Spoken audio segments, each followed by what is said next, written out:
See, people think this is the end of the world, I'm done, I'm finished because I have failed, and that should not be the case. You have these 18-year-olds that have spent 12 years preparing for this moment when they get the matric results.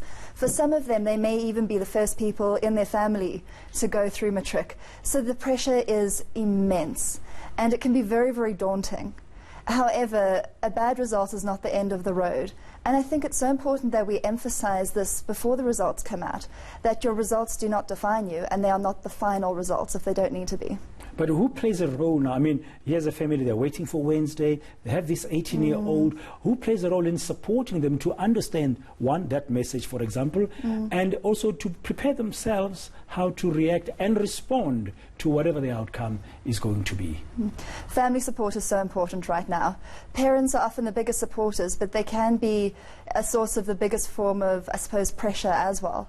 And I think it's also understanding that the person in front of you is a whole human being. They are not just their matric results, and they are not just the failure if that is what happens. You know, a failed result is a failed result. It's not a failed human being. Yeah, and you're coming in our country now. The timing. I mean, the timing is in beginning of January, just after the holidays. People have been celebrating, and then suddenly you've got this pressure that's waiting of you. I mean, I have 4 kids, and all of them have been through matric. I mean, the day before they didn't sleep. They wanted to wait and buy the newspaper and see. One of them even went and parked outside what do you call it, Sour Street in Johannesburg, the head offices of the Star newspaper. And this is the thing, I mean, it's New Year, everyone's sort of new you, what are your plans, what are you doing next? And the results are coming out. And in a way, you know, these are people that are still at the point of their lives where they're forming their identities.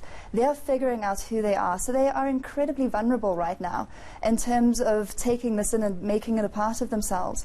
And I think the role for family members, but also the wider community, is to emphasize that your results are not you. Yeah. So you can't say, because you failed matric, you are a failure. Exactly. I'm just using that simple example. Exactly. You need to say more. But I mean, the results come out on Wednesday. Yes, you failed. What kind of steps, practical steps, do you think from a psychological perspective you could be giving to that young person? I think you've got to model a calmness. You've got to help them process this. You've got to help them talk about what they're experiencing. This can be incredibly traumatic, and a trauma that, you know, can be experienced in many different ways. And I think to recognize that, as a parent, if you are feeling disappointment, that disappointment is probably being felt by your child as well. And what you want to do is you want to help them move through that. You want to help them understand what they're feeling. So talk about it. To talk about it and to reflect it and to name the emotion. And in a way to help them breathe and to help them come back into the present. And then when the feelings have calmed and, you know, they've sort of in a way been able to bring themselves back together, then to start saying, all right, what now? What are the next steps? So be practical as well, not just leave it at the emotional phase. What about, I need to ask you this because I've seen the behavior, because they're all teenagers, as you said. Amongst them, they've got friends. One friend has passed, another friend has failed, and there tend to be that peer pressure as well. It can play itself out as well. What kind of advice would you be saying to say, you know, amongst themselves, how should they be talking to each other, for example, you know?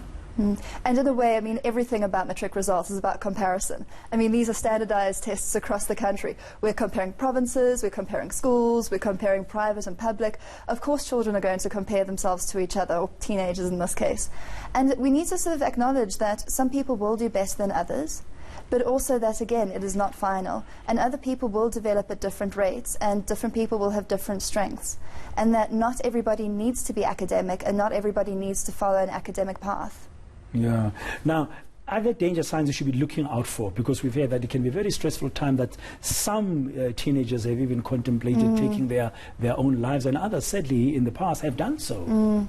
What should you be looking out for as a parent now ahead of this? You know, should you be very close and watching out and still saying the encouraging words, it doesn't matter about what's going to happen on Wednesday, you know, I still love you, you are not defined by what's going to happen on Wednesday? I think you've said it very well. You know, these are the sorts of conversations we should be having ahead of time, and also giving them support when they get the results, not letting them receive it alone. You know, being there as a source of comfort or celebration when they receive it. And I think just keeping that open communication, for the next few days and weeks as well. I think that's important. Be there to celebrate if they've done well, acknowledge that, but be there as well, equally important if they need that comfort, if they haven't failed and stuff. Thank you very much for the basic, very simple, straightforward advice there from Jessie Anne Bird. She's an educational psychologist.